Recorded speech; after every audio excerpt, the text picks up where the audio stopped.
The bureau de nuit 2 lettres, aucun alibi. Je n'ai jamais aimé les lieux ouverts 24 heures sur 24, mais ce soir-là, j'avais besoin d'une lumière qui ne me pose pas de questions. Le bureau de poste de la rue des Écoles ne ferme jamais. J'y suis entrée avec 2 lettres, une pour Étienne, mon mari, et une pour N, l'homme qui m'a appris à ouvrir une fenêtre dans une pièce trop propre. Je n'ai pas écrit leur nom en entier. Sur les enveloppes, j'ai noté seulement Étienne et N. J'avais passé l'après-midi à réécrire, à désinfecter les phrases. La lettre pour Étienne commençait par « Je veux rentrer chez nous », celle pour N par « Je désire te dire non sans te diminuer ». Au guichet, Nadia a levé les yeux, son badge disait Nadia. « Bonsoir madame », a-t-elle soufflé. J'ai demandé des enveloppes suivies pour sentir que mes mots seraient surveillés jusqu'au bout. Il y avait là 3 autres personnes, un étudiant qui imprimait, un homme en manteau trop élégant pour la météo, et une femme de mon âge au sac rempli de petits paquets. Les lettres, c'est comme des clés, a dit Nadia en posant une bande autocollante. On se sent légère quand on les perd et coupable quand on les garde. Vous envoyez à 2 personnes la même nuit, m'a demandé la femme au paquet. À 2 versions de moi, ai-je répondu. Une lettre pour rentrer, une lettre pour ne pas sortir. La femme a hoché la tête. Je m'appelle Lucie, j'envoie des biscuits aux gens que j'ai blessés en parlant trop vite, les colis reviennent parfois, les lettres jamais. Nadia a ri sans juger. J'ai du scotch qui pardonne, a-t-elle dit. J'ai posé mes 2 enveloppes sur la balance, 19 grammes chacune. Nous travaillons dans le même immeuble. Le premier jour, il a demandé « Vous vous appelez comment quand vous vous parlez à vous-même ?» et mon cœur a compris avant ma tête. Pendant des semaines, il a fait semblant d'avoir besoin de fichiers. Je lui ai prêté des chargeurs, il m'a prêté des peaux neuves. Étienne rentrait tard, rangeait les couverts comme un artisan, m'embrassait sur le front avec la compétence de l'habitude. Parfois la compétence se prend pour la tendresse. Vous hésitez, a noté Nadia. Elle a fait glisser vers moi 2 étiquettes prêtes à poster. Lucie a sorti un petit paquet. Vous aimez le gingembre. Depuis récemment, ai-je répondu. N m'avait offert des bonbons au gingembre le jour où il avait demandé si j'avais peur des ascenseurs. Je peux rester pendant que vous choisissez, a demandé Lucie. Je ne veux pas aider, juste être là. J'ai hoché la tête. À la table contre le mur, j'ai relu une dernière fois. Celle pour Étienne, pose-moi la question qui coûte de l'orgueil et fait gagner du temps. Te sens-tu seul? Oui, pas toujours. Mais assez pour rentrer avec toi plutôt que me perdre chez quelqu'un qui me comprend trop vite. Celle pour N. Je te souhaite la légèreté de ceux qui n'ont pas besoin de me sauver.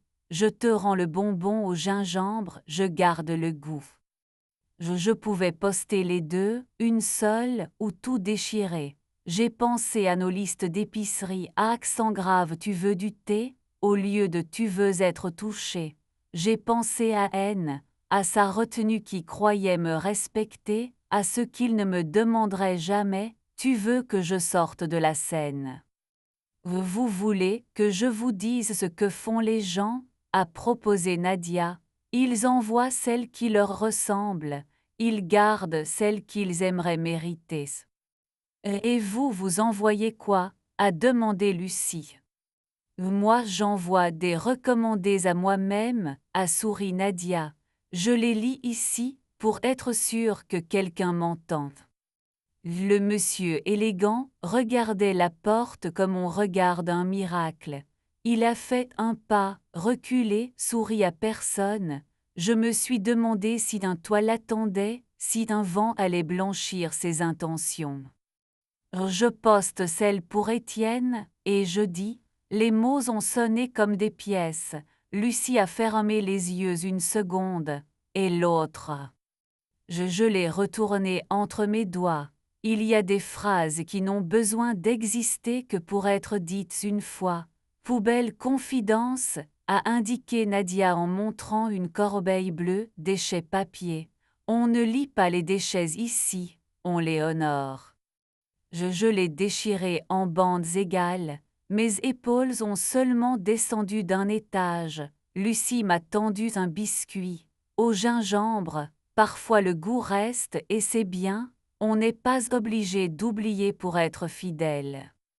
Nadia a tamponné l'enveloppe pour Étienne avec une délicatesse de sage-femme. C'est parti, demain soir ça sera ailleurs, et vous aussi un peu. L'étudiant a dit bonne nuit. L'homme est sorti à téléphoner, je suis en bas, personne n'est venu, il est parti. Lucie m'a raconté sa petite boutique de céramique où les bols ne sont jamais parfaitement ronds. Les plus sévères veulent des bols qui ne renversent jamais. Ce sont ceux qui ont déjà tout renversé. Nadia a approuvé et a mis de côté un timbre avec un chat pour quelqu'un du petit matin. Dehors, la pluie avait fini. L'air sentait la ville lavée. J'ai marché jusqu'à la place Monge, les biscuits dans la poche, une lettre en moins, mes mains plus disponibles.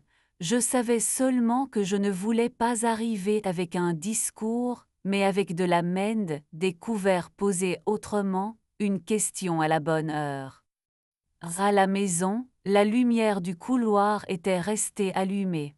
J'ai posé mes clés sans bruit. Étienne était assis sur le tapis, le dos contre le canapé, l'air d'un homme qui attend son verbe. « Tu es allé où » a-t-il demandé pour situer. « À la poste, j'ai envoyé une lettre à nous. » Il a souri un peu. « Tu veux du thé » a-t-il repris sa vieille question. J'ai respiré. Je veux être touché et après on boira du thé. Ma voix n'a pas tremblé, ni ses mains. Quand nous nous sommes décollés, il a dit « Je suis désolé d'aimer te prouver que je sais faire. J'oublie de te demander si tu veux être aimé autrement. » J'ai ri. On va échouer doucement jusqu'à réussir. On va écrire nos listes comme des invitations, pas comme des verdicts. Et sur la table, un stylo nous attendait. J'ai noté Mende. Il a écrit « Demandez, tu te sens seul ?» avec un point d'interrogation énorme. Nous avons ri, ce petit rire domestique qui est la respiration d'une pièce quand on ouvre la fenêtre sans courant d'air. Avant de me coucher, j'ai mangé un biscuit de Lucie. Le gingembre m'a piqué la langue, une alerte douce. Étienne a grimacé, c'est bon, mais ça dit la vérité. Parfait, et je dis, nous avons laissé la boîte à moitié ouverte, comme on laisse une question dans le couloir. Au matin, le monde a continué sans applaudir, ce qui m'a semblé la meilleure des liturgies. Quelques jours plus tard, la réponse d'Étienne à ma lettre est arrivée sous la forme d'un geste.